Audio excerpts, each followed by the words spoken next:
Okay, undo the ABS wire from the strut. Get that off of there. Remove your tie rod in, nut, 21. Remove your 2 strut bolts. You gotta remove the nuts first, 21. These got the splines in them, so you have to punch them in that way. Punch them out. Remove the top one all the way first. Remove the second one last because it hits the steering, hits the caliper bracket. And also you need to remove your axle nut, which is a 1.25 inches. Okay? Okay, ABS wire. Tie rod in, 21, 24,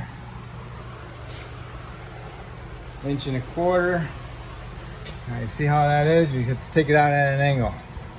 Okay? Pull that out. And then you can pull this whole thing out and you can push your pull the knuckle all the way towards you. Pull the axle out. Tie the axle all the way up with a bungee cord to your strut. Okay, this is how it is. All right, and right there it is. Okay, there's your socket. What you want to do is you want to get it loose, but you still want it connected, because we're going to bring this knuckle back over here and put one bolt through it just to hold it, and then we'll finish removing that nut.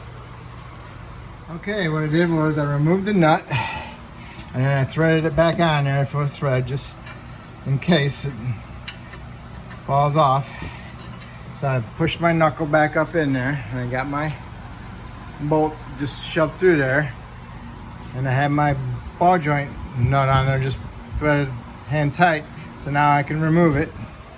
And then now I can go down below and remove the 2 bolts that are 15 millimeter and 2 nuts on top, 18. And then you got a bolt coming through this way, which I use an 18 millimeter swivel, and it goes through the hole down in the bottom of the subframe. Okay, I'll pry my control arm down, out, get the ball joint out of the knuckle, give me a strap my steering knuckle all the way off to the side to allow this to flex up. Undo my 2 bolts with my nuts. I'll remove my 1 bolt in here, and now I can pull my control arm out. Okay, start both sides first. I'm meaning both bushings first. Okay, and you can tap them in with a hammer and then line them up and put your bolts in. Okay, I got all my bolts in and all my nuts on. Tighten those the back 2 bolts with the nuts. And I'm going to tighten this bolt. It's pretty well level, plus it's hitting the sway bar. If this arm was sticking down like that, you'll need to push it up so it's level, so you can tighten that up so you get basic ride position for the bushing. Because if you tighten it up when it's down like that, and then it's right high as up here, you put stress on that bushing. You're gonna abnormally wear it out. Okay, so now I got control arm is in. So now all I need to do is pry this down, undo my strap, get my knuckle on there, and put my nut on here, and tighten my nut up, and put my half shaft in, and my strut to my knuckle bolts and my tie rod. Okay, control arms are on. Lower ball joint is in the knuckle with the nut on. Okay, now I can remove my bolt, swing my knuckle out, and tighten my ball joint nut. Okay, it's tight. Now remove your tool and then remove your bungee cord, get your axle down in there and put your axle inside there. And put some anti-seize on your splines on your half shaft.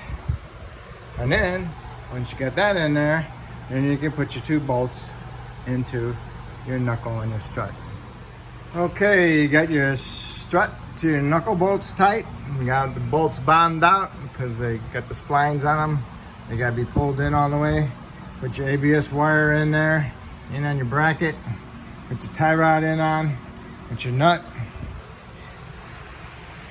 Axle shaft nut, and you just snug it up. and then you need to tighten it to 180 foot-pounds in order to keep the rotor from turning. Stick a screwdriver inside the vanes of the rotor, climb it out, and now you can torque it, okay? Once you torqued it, you're all set. So now you need to do the other side exactly the same way. And then when you're all set, you need to do is put your tires on, and then you torque your lug nuts to 100 foot-pounds, lower down to the ground, and you want to always make sure that you got a good brake pedal. So pump up your brakes, make sure you got a good firm pedal, because things do happen. And that will be it. So if I helped you out with this video, that's awesome. Hopefully you can help me out by subscribing, and I appreciate it. Thank you. Oh yeah, don't forget to put your grease zerks in and pump a couple pumps of grease in it, like 4 of them, okay? And if you got any others, go ahead and do those too. All right? There we go.